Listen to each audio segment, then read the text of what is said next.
सबको मेरी राम राम। सही पहचाना, मैं वही आपकी राम राम वाली आंटी। आज एक और राम कहानी लेकर आई हूँ। एक बार शंकर जी और सती अगस्त ऋषि के पास गए। ऋषि ने उन्हें राम कथा सुनाई। कुछ दिन वहां रहकर शंकर भगवान अपने कैलाश वापस आ गए। उन्हीं दिनों भगवान राम ने अवतार लिया था। पिता की आज्ञा मानकर पत्नी सीता सहित और भाई लक्ष्मण के साथ जंगल में जा रहे थे। राक्षसों का राजा रावण उनकी पत्नी सीता जी को धोखे से उठाकर ले गया था। सीता जी को ढूंढते हुए दोनों भाई जंगल में मारे मारे फिर रहे थे। शंकर जी ने देखा तो सिर झुकाकर प्रणाम किया। सती ने देखा कि एक साधारण इंसान को शंकर जी प्रणाम कर रहे हैं। शंकर जी को तो सारा संसार प्रणाम करता है, फिर ये कौन है जिनको ये प्रणाम कर रहे हैं? पार्वती जी ने पूछा तो उन्होंने बताया कि ये वही राम हैं जिनकी कथा अगस्त ऋषि ने सुनाई है।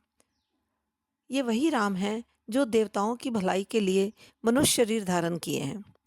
सती जी सोच में पड़ गई कि ये कैसे भगवान है जो रो रो कर पूरे जंगल में अपनी पत्नी को खोजते फिर रहे हैं।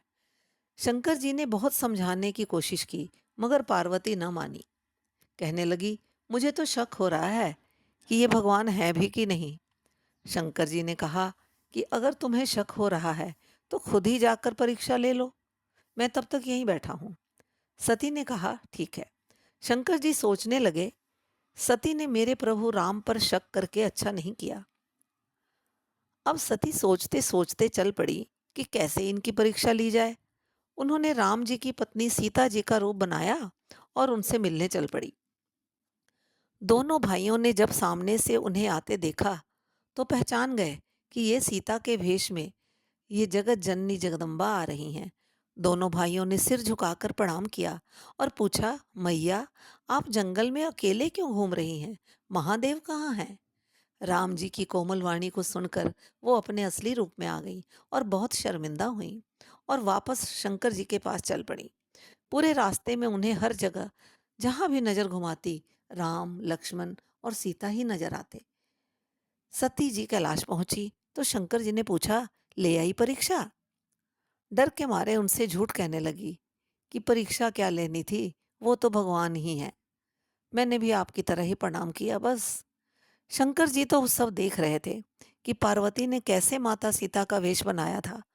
सोचने लगे, अब इस जन्म में मैं इनको पत्नी रूप में नहीं अपना सकता, और मन ही मन उनका त्याग कर दिया। फिर वे बरगद के पेड़ के नीचे अपने भगवान राम के नाम की समाधि लगाकर बैठ गए। सती भी कैलाश पर रहने लगी। उनका मन बहुत दुखी था कि ये मैंने क्या कर दिया। हजारों वर्ष बाद शंकर जी की समाधि टूटी। उन्होंने सती को भगवान की और भी कथाएं सुनाई, लेकिन पत्नी रूप में स्वीकार नहीं किया।